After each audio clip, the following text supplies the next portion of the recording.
오늘 성경 말씀을 읽어드리도록 하겠습니다. 고린도후서 4장 16절에서부터 18절 말씀입니다. 그러므로 우리가 낙심하지 아니하노니 우리의 겉사람은 낡아지나 우리의 속사람은 날로 새로워지도다. 우리가 잠시 받는 환난에 경한 것이 지극히 크고 영원한 영광에 중한 것을 우리에게 이루게 함이니 우리가 주목하는 것은 보이는 것이 아니요 보이지 않는 것이니 보이는 것은 잠깐이요 보이지 않는 것은 영원함이라. 아멘. 오늘 설교 제목은 보이는 것과 보이지 않는 것입니다. 이 코로나 바이러스 사태가 여러 가지 문화를 바꾸고 여러 가지 상황을 바꾸는 것 같습니다. 제가 이 코로나 바이러스 때문에 이렇게 영상 설교를 하게 될지 누가 알았겠습니까? 코로나 바이러스 때문에 이 힘든 상황 가운데서도 봄은 오고 있습니다. 제가 오늘 밖에 나가 보니까 벌써 나무들에는 꽃망울이 많이 피었고 또 꽃들이 많이 피었는 걸 봤습니다. 그 유명한 이상화 시인이 지은 시가 있습니다. 빼앗긴 들에도 봄은 오는가. 우리나라가 일제에게 점령당했을 때 그럼에도 불구하고 들에는 봄이 오더라는 것입니다. 그렇습니다. 이 어렵고 힘든 상황에도 봄은 옵니다. 또 우리가 이 코로나 바이러스 때문에 경제적으로 힘들고 아무리 어려워도 코로나 바이러스를 퇴치함으로 말미암아서 분명히 봄은 올 줄로 믿습니다. 우리는 봄이 오면 푸른 잎사귀와 꽃들을 보면서 아름답다고 감탄합니다. 얼마 전에 보니까 우리 한국에는 여러 축제들이 많은데 광야 매화축제가 유명한데요. 그것이 취소가 됐습니다.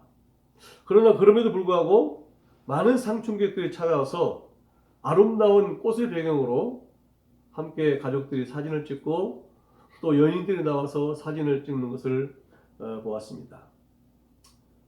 그러나 그 중에 어떤 사람도 그 아름다운 꽃은 보지만은 그 아름다운 꽃을 피우기 위해서 땅속에서 열심히 수분을 빨아서 공급하는 뿌리에 대해서는 아무도 관심을 갖지 않습니다. 아니 어쩌면 의식조차 하지 못할 것입니다. 사실 가지나 꽃은 꺾여도 그 다음에 다시 꽃을 피울 수가 있습니다. 그러나 뿌리를 캐내버리면 그 나무의 생명은 끝이 나는 겁니다. 나무의 생명은 바로 그 뿌리에 있기 때문인 거죠. 빙산의 일각이라는 말이 있습니다. 그 큰 얼음 빙산, 그 일각은 10%입니다. 10%만 보이는 거예요. 그러니까 밑에는 90%가 지금 잠겨 있는 것이죠. 어떤 배가 그걸로 지나가면서 그 90%에 잠겨있는 빙산을 보지 못하고 그 일각만 보고 갔다가는 큰 사고를 당할 수가 있습니다. 우리가 잘 아는 것처럼 그 유명한 타이타닉호가 이 빙산에 부딪히면서 가라앉고 말았습니다. 물론 배 자체에 문제가 있긴 있었습니다만은 궁극적으로 그 빙산에 부딪힘으로 말미암아서 배는 부서지고 배는 가라앉고 말았어요. 우리는 보이는 것만으로 상황과 사물을 판단해서는 안 됩니다. 보이지 않는 부분이 더 중요한 경우가 많기 때문인 거죠. 지금은트 프로이드라는 사람을 여러분들이 아실 겁니다. 유명한 정신과 의사고 정신분석학의 창시자입니다. 환자와 정신분석자의 대화를 통해서 정신병리를 치료하는 그 정신분석학적 임상치료 방식을 창하는 사람으로 웬만한 사람은 다 알 것입니다. 이 사람이 유명한 건 뭐냐면 의식과 무의식의 세계를 말하면서 오히려 모든 우리 인간의 행동에 영향을 미치는 것이 의식의 세계가 아니라 오히려 무의식의 세계라는 겁니다. 보이지 않지만은 그 무의식의 세계가 오히려 우리 그 사람의 생각과 또 성격과 행동을 좌지우지한다는 거예요. 그래서 이 프로이드도 인간의 마음을 빙산의 일각에 비유했습니다. 바로 이 빙산, 보이지 않는 부분이 무의식의 세계고 보이는 부분은 그 10%에 해당하는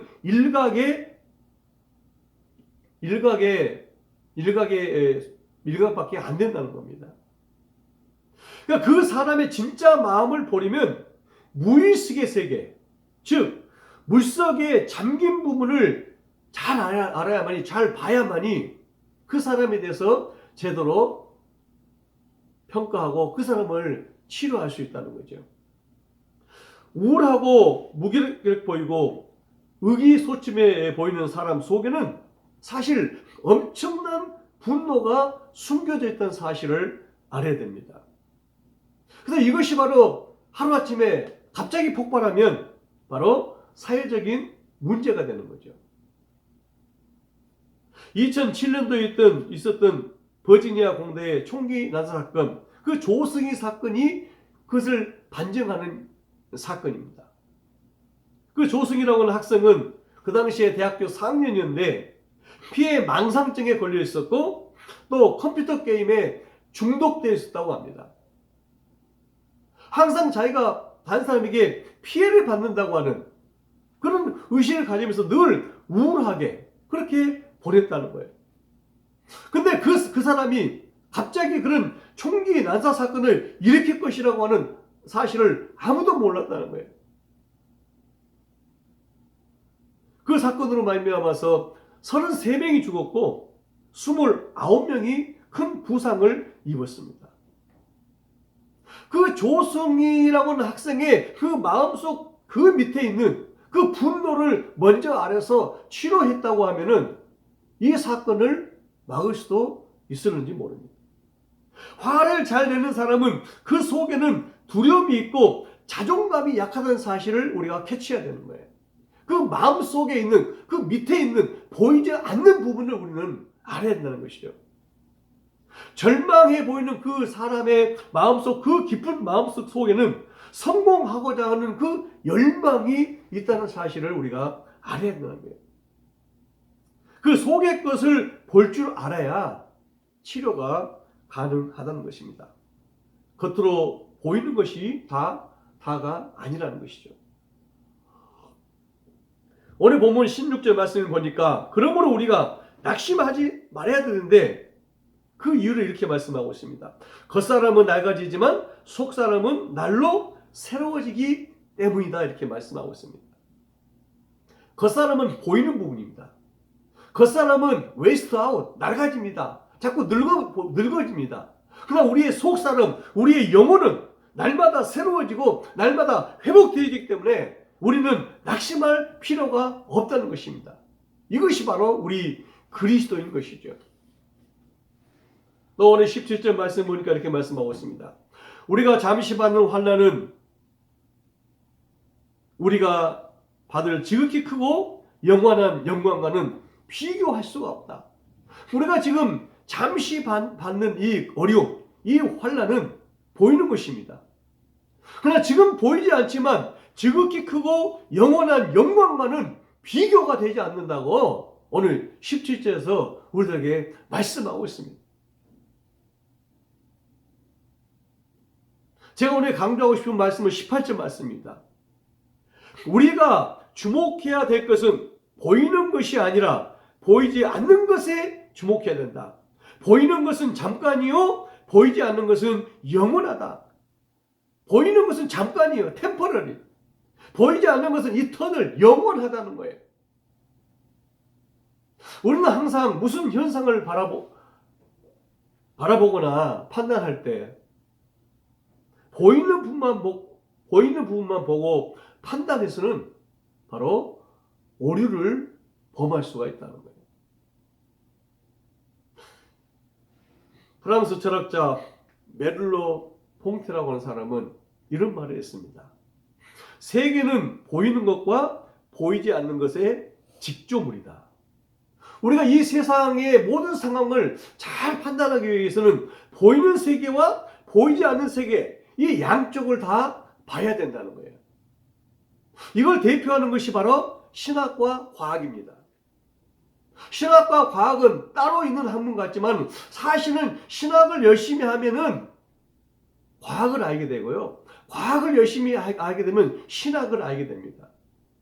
과학은 뭐냐? 보이는 세계를 연구하면서 점점 그 원리가 무엇인가를 알아가는, 그래서 보이지 않는 세계를 더 알아가는, 그래서 어떤 법칙을 알아내는 것이 바로 과학의 세계입니다.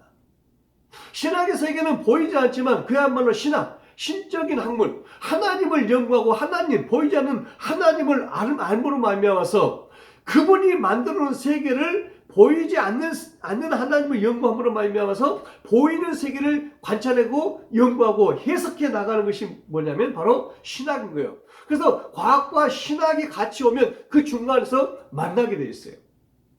그래서 정말 유명한 과학자들은요, 열심히 과학을 공부하다 보면 나중에 하나님을 만나게 되고 하나님을 인정하게 된다는 것입니다. 이 세계는 보이는 것과 보이지 않는 것의 직조물이다. 코로나 바이러스를 보신 분은 아무도 없습니다. 그러나 그 피해는 대단하고요. 그 영향력은 대단합니다. 그러나 현미경으로 보면 그 코로나 바이러스를 볼 수가 있습니다. 보이지 않지만 대단합니다. 우리의 눈으로 볼 수 없지만 14세기에 유럽에서 그 창궐한 흑사병, 그 전염병에 대해서 여러분들이 잘 아실 거예요. 그 당시에 그 흑사병, 그 전염병 때문에 7,500만에서 약 한 2억 명이 죽음을 당했습니다. 그 당시 전 세계 인구의 30%가 그 흑사병, 그 전염병 때문에 죽었는데요. 그 당시에는 전혀 이유를 몰랐어요. 나중에 이제 과학이 발달해서 보니까 이것이 하나의 흑사병이면서 전염병이라는 사실을 알게 된 거죠. 그래서 그 당시에는요, 거지라든가 유대인이라든가 한센병 환자라든가 그 이방인들이 그런 병을 옮긴다고 해가지고 그 사람들 때문에 병이 생겼다고 해가지고 그 사람들을 잡아놓고 죽이고 그야말로 우리가 잘 아는 마녀 사냥이 이루어졌던 거죠. 보이지 않으니까 몰랐던 거예요. 그러나 지금은 현미경으로 보니까 알 수가 있는 겁니다. 여러분, 우리는 창조주 여호와 하나님을 우리의 눈으로 볼 수 없습니다. 그러나 영적인 현미경인 성경을 통해서 보면 하나님을 알 수가 있습니다. 영적인 눈이 열리면 우리의 육안에는 보이지 않지만은 그 보이지 않는 하나님을 알고 또 경험할 수가 있습니다. 하나님의 말씀으로 이 세상을 창조했다고 하시지만 그 말씀은 보이지 않습니다. 그러나 그 하나님의 말씀은 대단한 능력이 있습니다. 말씀으로 귀신을 쫓아내기도 하는 것입니다. 보이지 않는 하나님께서 보이는 이 세상을 주관한다는 사실을 여러분 믿으시기 바랍니다. 이 코로나 위기에서 세상의 많은 사람들이 보이지 않는 하나님을 인정하고 경험하는 그런 기회가 됐으면 좋겠습니다. 그리고 보이지 않는 것에 대한 위력을 다시 한번 생각해보는 그런 계기가 되었으면 좋겠습니다.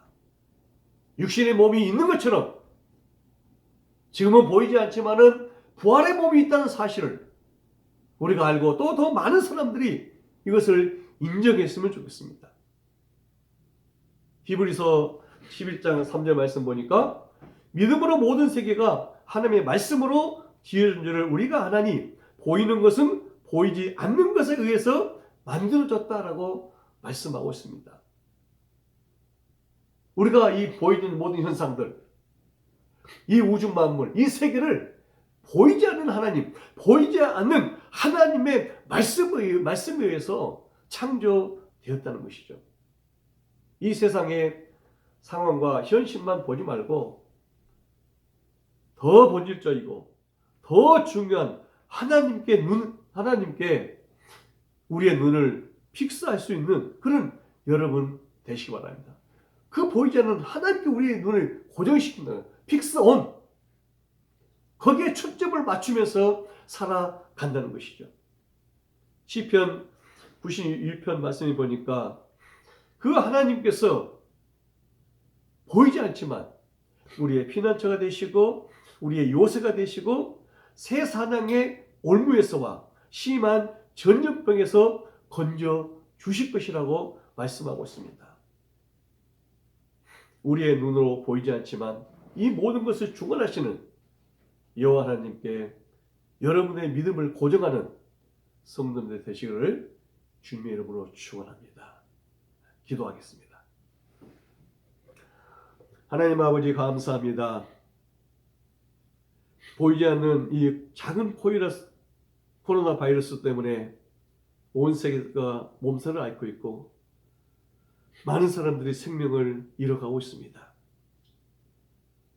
그 보이지 않는다고 어느 누구가 코로나 바이러스를 인정하지 않겠습니까? 하나님 보이지 않지만은 그 보이지 않는 하나님께서 보이는 이 세계를 창조하셨고 이 보이는 세계를 주관해 가시는 사실을 인정하고 온전히 이 어려운 시기에도 그 하나님 앞에 우리의 시선을 고정시키고 우리가 믿음으로 승리할 수 있는 우리 모든 성도님들 될 수 있도록 주여 인도하여 주시옵소서. 예수님의 이름으로 기도드려사옵나이다. 아멘.